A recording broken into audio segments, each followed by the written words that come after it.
Hey everyone, welcome back to Brian's Mysteries and Adventures on Trail.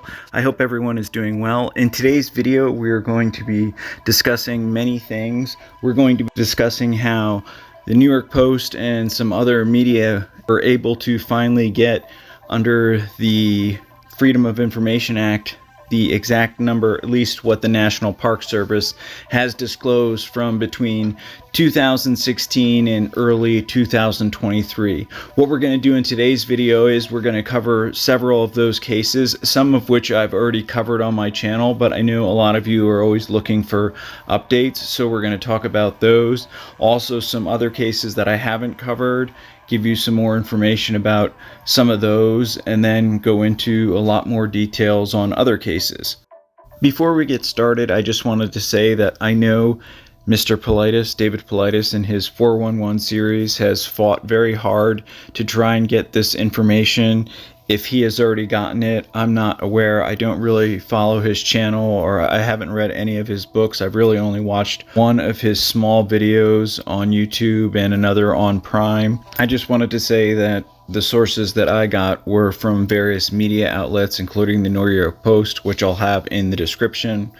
Okay, let's get started. The first case I want to discuss is Charles Lyon. Charles was 49 years old at the time, from Tyler, Texas. He was last seen at the Best Western Motel in Tucson, Arizona, not to be confused with Tucson. This was on June 10th of 2021. Charles is a big, fit guy, 6'3", 177 pounds. Here's a picture of the Best Western Motel that he was last known to be staying at. According to the Grand Canyon National Park Service news release, missing persons search initiated at the south rim of the Grand Canyon because Charles Lyon was last seen at this Best Western Hotel. But then again, his vehicle was located Friday along the Desert View Drive near Lyon Point. It is believed that he was by himself during all these travels. Sadly, after finding his vehicle on June 11th of 2021, that was the last evidence that the search and rescue had to go on, and he remains missing to this day. I also wanted to say before I go into the next case that if any of those that hadn't seen my previous video, the Grand Canyon is usually the number one or number two most missing or disappearances or deaths in the national park system. Sadly, a lot of these deaths could have been prevented. It's people getting too close to the edge, trying to get a good picture, falling off the edge. Yes, there are other cases that we just have no idea what happened to these people. I also wanted to state, even though it's in the title, between 2016 and the beginning of 2023, based on the Freedom of Information Act, they were given the number of 1,180 people that they believed had gone missing in United States national parks. The next case I want to talk about is very similar. 45-year-old Joh Yong Juan was reported missing after his vehicle was found at the Grand Canyon on September 17th of 2017. His car was found at Moran Point on the south rim of the Grand Canyon. This map coming up is a map of the distance between Moran Point and the actual trailhead, which is marked by the red dot. These are some pictures of the terrain just to give you an idea of that trailhead and what the terrain was like in that area. Unfortunately, this is one of those cases where Mr. Juan had not told anybody of his plans. His family didn't even know why he would have been in that area. Sadly, no other clues have been found, and he remains missing to this day. Some of these cases I have covered in more detail. I'll have the links in the description. They're also found on my Missing Hiker playlist. Also in the description, I will have the phone numbers and information of the proper authorities if you happen to have any information on any of the cases that I am going to be talking about in this video. Next, we are going to be talking about a teacher by the name of Floyd E. Roberts from Florida. He disappeared from the Grand Canyon National Park on June 17th of 2016 while walking with a group of a roughly half dozen on a 9-day excursion. During their expedition, the area was being hit by an extreme heat wave. Somehow, Mr. Roberts became separated from his group while trying to find what is apparently a very hard area to find, known as Shanley Spring, which is pictured here. He was last seen somewhere near Kelly Tank and this spring. Sadly, that was the last he was ever seen, despite a large search and rescue effort. Still to this day, he remains missing. The next person I want to talk about is 22-year-old Morgan Heimer, who was on the Colorado River within the Grand Canyon National Park. This was June of 2015 when he was guiding a tour group through an area of the Colorado River near Pumpkin Springs when he just up and vanished. Mr. Heimer was last seen on Tuesday, June 2nd, 2015 at approximately 4 p.m. around River Mile 213 near the Pumpkin Springs. He was working for this tour group called Tour West. This group was on day 6 of their 8-day trip when Heimer went missing. Morgan is 6 feet tall, blonde hair, blue eyes, was last seen wearing a dark-colored Astral personal flotation device, a blue plaid long-sleeve shirt, a pair of flip-flops, a maroon baseball cap, and brightly colored shorts.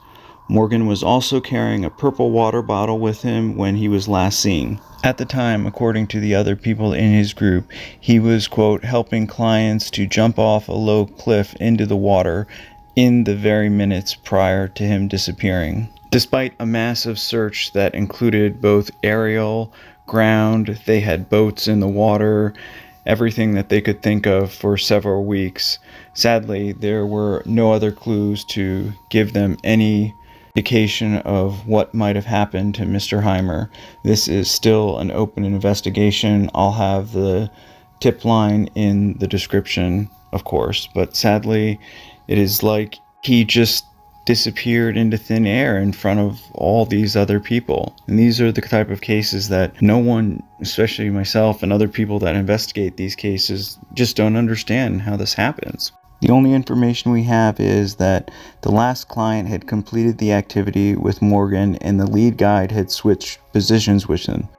The lead guide had just talked to Heimer about taking a bit of time off for the afternoon.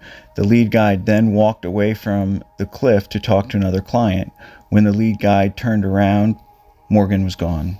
What could have possibly happened to him? Did he fall in the water and they just weren't able to find him?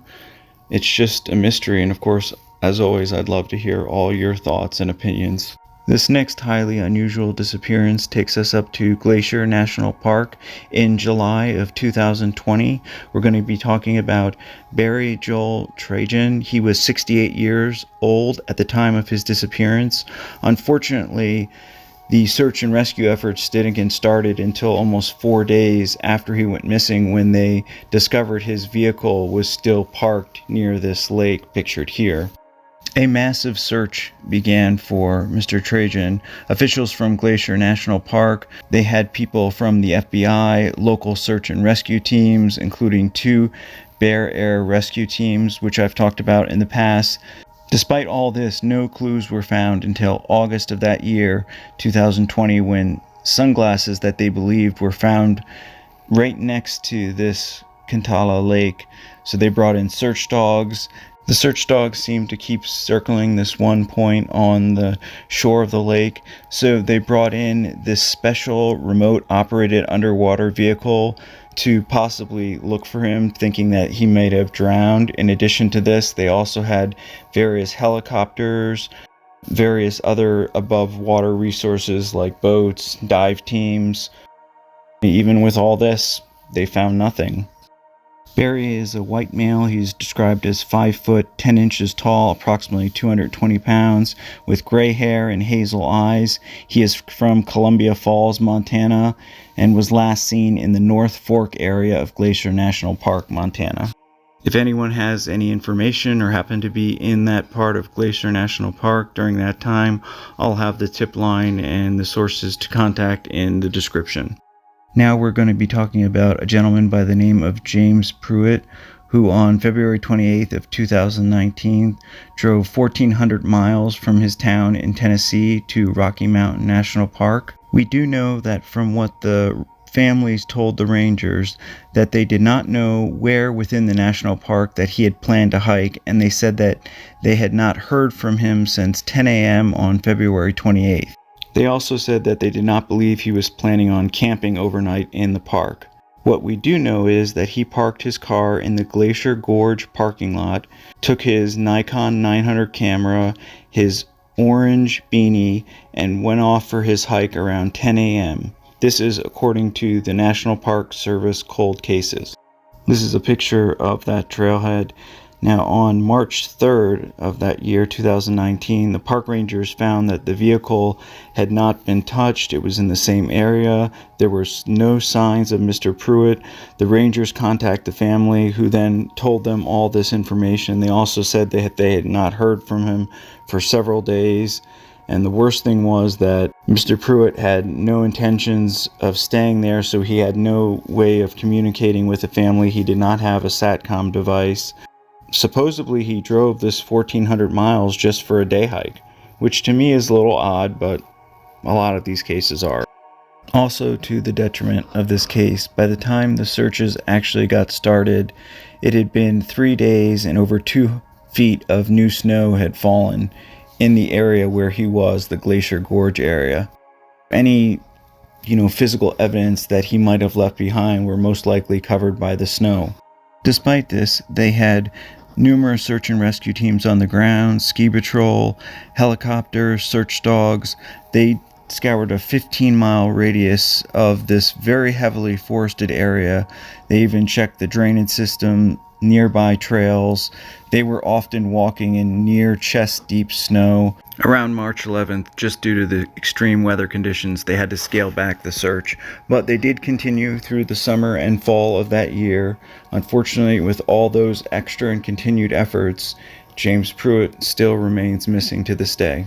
James was 70 years old at the time of his disappearance. He is a white male, 5 foot 6 inches tall, roughly 150 pounds, blue eyes, brownish grayish hair.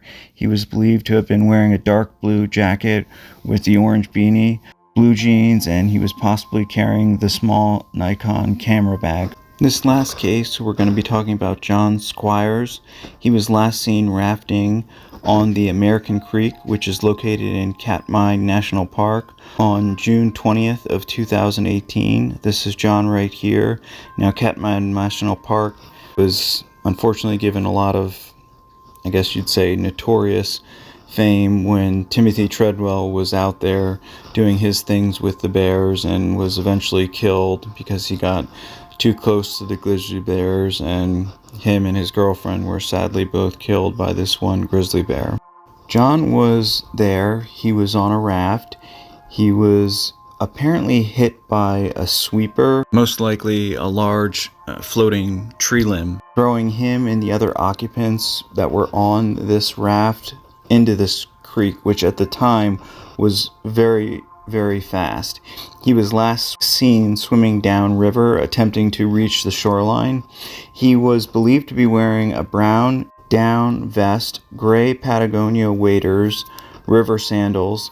He was not wearing a personal flotation device. At the time of the incident, he was not carrying any sort of communication device. Sadly, he was never found, but the NPS continues to ask the public for help in gaining any type of information. I'll have that all in the description. Here are just a handful of pictures of people that have gone missing in the various national parks. Some of them have been found. Some of them are still missing. She is still missing. Some of them have been found deceased. Some of them are still wondering what happened. Unfortunately, in Sherry's particular case, she was found safely, thankfully. Unfortunately, the remainder of these are still missing without any information as to what happened. James Catley, I covered his case. He's still missing, went missing in Shenandoah National Park. Susan Clemens, who went missing in Great Smoky Mountains National Park in 2018, is still missing. Mr. Quang Than, who I also cover on this channel, went missing in Kings Canyon National Park, is still missing. Freddie Brading, who went missing in Great Smoky Mountain National Park, was thankfully found safe. Paul Benson, sadly, has never been found, remains missing. Scott Walsh, who went missing in Grand Canyon National Park in 2015, sadly was found deceased in 2021. Remember, these are just a few of thousands that have been reported missing since 2016 to 2023. Sam Dubai, which was one of the first cases I ever covered, sadly is still missing to this day. As we discuss, Mr. Morgan Heimer, he still remains missing to this day. This next case I just wanted to mention because even though he didn't go missing in a national park, we put a lot of effort into trying to find this young man. He was a geologist. He disappeared near his work site. His car was later found wrecked and abandoned. No sign of Daniel. We were even able to be on News Nation, which the following weekend they got over 1,000 volunteers to come out and look for Daniel. My point is that I think that it's so important that we keep sharing these videos, we keep spreading the word, because I think that the more and more people that know about them, the more cases that we can help solve and bring closure to their families. I'll have a link to the video that I did on Daniel Robinson's case, as well as a link to the video newscast. Thank you so much for watching. Special thank you to co.ag for providing the background music. Hopefully I'll see you all in the next one. Take care. Hey everyone, thanks for sticking with me to the end. I wanted to make this video for many reasons. A lot of you have asked for case updates, so I wanted to address some of those. Also bring your attention to the fact that the National Park Service finally gave a number. We don't know if that's the accurate number, but under the Freedom of Information Act, several news outlets were finally able to get some numbers. I think that there's a lot more. I'd definitely like to hear your opinions. At least we're moving in the right direction. As I said, I think it's very important that we keep sharing these videos. If you have any case suggestions, please leave me an email. All that will be in the description as well. If you'd like to purchase a calendar or leave a donation, the calendars are $25 a piece. That includes shipping. If you'd like to leave a donation, all my info is in the description. I really appreciate everything. If you haven't subscribed, please consider subscribing. It really helps the channel. Anything helps, comments, feedback. Thank you for all your wonderful support.